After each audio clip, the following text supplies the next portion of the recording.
നമുക്കറിയാം ഈ ഡിസ്പ്യൂട്ട് നടക്കുന്ന സമയത്ത് വിധി വരുന്നതിന് മുമ്പൊക്കെയും ആ വിഷയത്തിൽ ടെലിവിഷൻ ചർച്ചയ്ക്ക് പോലും കോൺഗ്രസ് ആളുകളോടില്ലായിരുന്നു. അതിൻ്റെ അർത്ഥം ഇത് തന്നെയാണ്. എന്തുകൊണ്ടാണ് കോൺഗ്രസ് മറക്കാൻ ആഗ്രഹിക്കുന്നത് ചോദിക്കുമ്പോൾ, ഒന്ന് കോൺഗ്രസ്സാണ് അതിൻ്റെ പ്രധാന കാരണക്കാരൻ. അപ്പോൾ നമുക്ക് നോക്കിപ്പോൾ ബാബരി മസ്ജിദ് തകർത്ത് കളയാൻ തക്ക രാഷ്ട്രീയമായ പിൻബലം അന്ന് BJPക്കോ സംഘപരിവാറിനോ RSSനോ ഇന്ത്യയിലില്ല. 2 സീറ്റ് മാത്രം. BJP 82 അധികാരത്തിൽ 2 സീറ്റ് മാത്രമേ ഉണ്ടായിരുന്നു. അത് പിന്നെ 82 മാറുന്നപ്പോഴാണ് ബാബരി മസ്ജിദ് തകർത്തതിന് ശേഷമാണ്. അപ്പോൾ ഒരു തർക്കമന്ദിരം എന്ന് കോൺഗ്രസോ അല്ലെങ്കിൽ വേറെ ആരെങ്കിലുമൊക്കെ വിളിക്കുന്ന ഒരു പള്ളി തകർത്ത് കളയാൻ പറ്റിയ ഒരു രാഷ്ട്രീയ ഫോഴ്സേ ആയിരുന്നില്ല അന്ന് സംഘപരിവാർ. ഈ രാഷ്ട്രീയ ഫോഴ്സ് ആയിരുന്നില്ല എന്ന് പറഞ്ഞാൽ അവരുടെ കേഡർമാരുടെ എണ്ണമോ ശാഖകളുടെ എണ്ണമോ ജനസംഘത്തിൻ്റെയോ BJPയുടെ സീറ്റുകളുടെ എണ്ണമോ വെച്ചിട്ടല്ല ഞാൻ പറയുന്നത്. അങ്ങനെ ഒരു ഡൊമിനൻ്റ് ഫോഴ്സേ ആയിരുന്നില്ല ഈ ബാബരി മസ്ജിദ് പൊളിക്കുമ്പോൾ BJP എന്ന് പറയുന്നത്. അപ്പോൾ തീർച്ചയായിട്ടും അതിനെ ഫെസിലിറ്റേറ്റ് ചെയ്തതിൽ കോൺഗ്രസ് കുറ്റവാളി തന്നെയാണ്. അതിൽ ഒരു തർക്കമില്ല. അത് കോൺഗ്രസ് തിരിച്ചറിയുന്നുണ്ടോ എന്നുള്ളതാണ് ഏറ്റവും വലിയ പ്രധാനപ്പെട്ട കാര്യം. അത് അവർ തിരിച്ചറിഞ്ഞിട്ടും അതവർ അക്നോളജ് ചെയ്യുകയല്ല ചെയ്യുന്നത്. അതിനെ ഒരു പബ്ലിക് മെമ്മറിയിൽ നിന്ന് മാച്ച് കളയാൻ ശ്രമിക്കുകയാണ് ചെയ്യുന്നത്. അങ്ങനെ പബ്ലിക് മെമ്മറിയിൽ നിന്ന് മാച്ച് കളയാൻ മാഞ്ഞു പോകുന്നതല്ലാതെ അതിൻ്റെ കാരണം ഇന്ത്യയുടെ ദേശീയത എന്ന് പറയുന്നത് ഇന്ത്യൻ നാഷണൽ കോൺഗ്രസുമായി ബന്ധപ്പെട്ടതാണ്. അവർ എന്താണോ ഇന്ത്യൻ ദേശീയതയെക്കുറിച്ച് സ്വപ്നം കണ്ടത് അതാണ് ഇന്ത്യ എന്ന രാജ്യമായി മാറിയത്.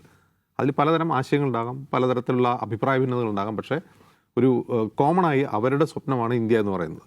അങ്ങനെ ഇന്ത്യ എന്ന സ്വപ്നത്തിൽ മുന്നോട്ട് പോകുമ്പോൾ അവർക്ക് ആ ഇന്ത്യ എന്ന ആശയത്തിൽ വന്നിട്ടുള്ള വീഴ്ചകൾ, അത് ഇന്ദിരാഗാന്ധിക്ക് സംഭവിച്ച വീഴ്ചകൾ, പിന്നീട് കൂടുതൽ ഗുരുതരമായി രാജീവ് ഗാന്ധിക്ക് സംഭവിച്ച വീഴ്ചകളൊക്കെയാണ് ബാബരി മസ്ജിദിൻ്റെ പതനത്തിലേക്ക് വന്നത്. അതിനുശേഷം എന്തുണ്ടായി? ദാവൂദ് പറഞ്ഞ പോലെ വൈപ്പ് ഔട്ട് ചെയ്യപ്പെട്ടു കോൺഗ്രസ്. ഉത്തരേന്ത്യയിൽ നിന്ന് വൈപ്പ് ഔട്ട് ചെയ്യപ്പെട്ടു. എന്തുകൊണ്ടാണ് സംഭവിക്കുന്നത്?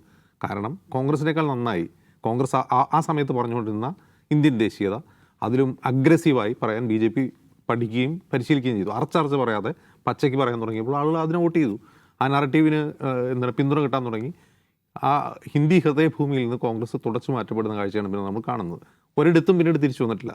അത് UPയിലാവട്ടെ, ബീഹാറിലാവട്ടെ, ഗുജറാത്തിലാവട്ടെ കോൺഗ്രസ് തിരിച്ചു വരുന്നില്ല എന്ന് നമുക്ക് കാണാം. അപ്പോൾ കോൺഗ്രസ് അവിടെ നിന്ന് എന്ത് പാഠം പഠിക്കുമെന്ന് ചോദിച്ചാൽ കോൺഗ്രസ് പാഠമൊക്കെ പഠിച്ചിട്ടുണ്ട്. അതുകൊണ്ടാണ് OBC പൊളിറ്റിക്സൊക്കെ ഇപ്പോൾ പറയാൻ തുടങ്ങുന്നത്. സംവരണത്തെക്കുറിച്ച് സംസാരിക്കുന്നത്, OBC രാഷ്ട്രീയത്തെക്കുറിച്ച് സംസാരിക്കുന്നത്, ഭരണഘടനയെക്കുറിച്ച് കൂടുതലായി പറയുന്നത്. ഈ ഡിസംബർ 6 എന്ന് പറയുന്നത് ബാബരി മസ്ജിദ് തകർത്ത ദിവസം മാത്രമല്ല, അംബേദ്കർ മരിച്ച ദിവസം കൂടിയാണ്.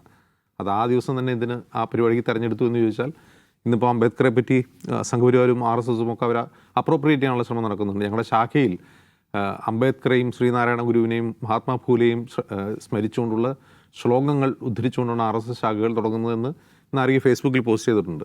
പക്ഷേ ബാബരി മസ്ജിദ് തകർക്കാൻ വേണ്ടി അവർ തിരഞ്ഞെടുത്തത് അംബേദ്കറുടെ ചരമദിനം തന്നെയാണ്. രാമജന്മഭൂമി പ്രൊട്ടസ്റ്റ് ആ മൂവ്മെൻറ്റിൻ്റെ സമയത്ത് തന്നെ അംബേദ്കറെ കുറിച്ചുള്ള സംഘപരിവാറിൻ്റെ നറേറ്റീവ് എന്തായിരുന്നു നമുക്കറിയാം. അംബേദ്കറെ ചീത്ത പറഞ്ഞുകൊണ്ടിരുന്നവർ ബാബരി മസ്ജിദ് പൊളിച്ചതിന് ശേഷമാണ് അംബേദ്കറെ അപ്രോപ്രിയേറ്റ് ചെയ്യാൻ തുടങ്ങിയെന്നും കാണാം.